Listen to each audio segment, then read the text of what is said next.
If you've opted for dark painted cabinets, you'll know they're like black dress pants of the kitchen world. Sure, they look sleek and sophisticated, but they also show every single crumb, fingerprint, and food splatter.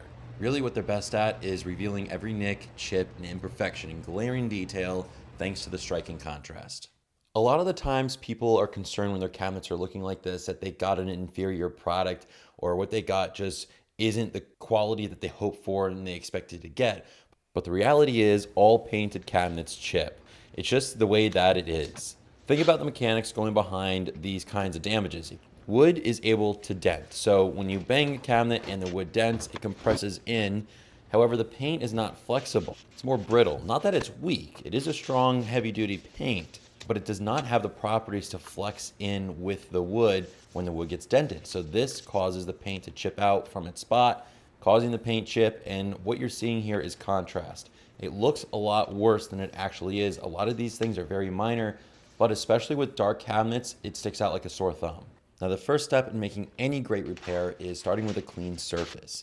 And make no mistake, kitchen cabinets are far from clean. At least when they get to the point of being all banged up, they're not clean. Kitchen cabinet and furniture cleaner by Final Touch is my ultimate go-to for cleaning cabinets before working, or just for all around everyday use for cleaning. It's a plant-based formula, doesn't leave any residues behind, no streaks, no shiny spots, no added scents, fragrances, and no strong odors. It comes with a scrub brush, which is a great tool for agitating the surface, getting things really clean while being gentle on the finish. The best part about this, you get it on Amazon and have it in just a day or two.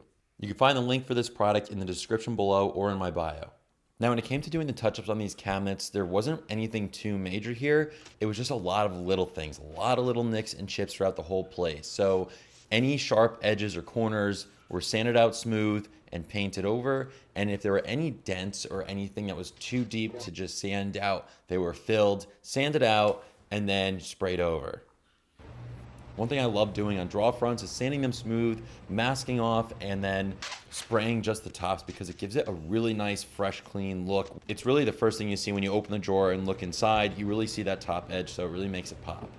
You'll see on one of these doors that there's a lot of water damage starting on the MDF. It hasn't broken through the paint, but it's starting to bubble pretty bad. But because it hasn't gotten any worse, I kind of just left it alone. I sealed it off by putting some paint in there to kind of prolong it, really to ultimately fix this perfectly.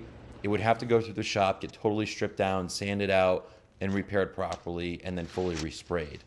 But for doing an on-site touch-up and repair, this will last a few more years. Now, the legs of the island are always getting beat up the worst from the mops, from the vacuums, people's feet. So I made sure to get some really good paint coverage on there, masking off the whole floor, sanding out everything nice and smooth, and then giving the whole base a fresh coat of paint.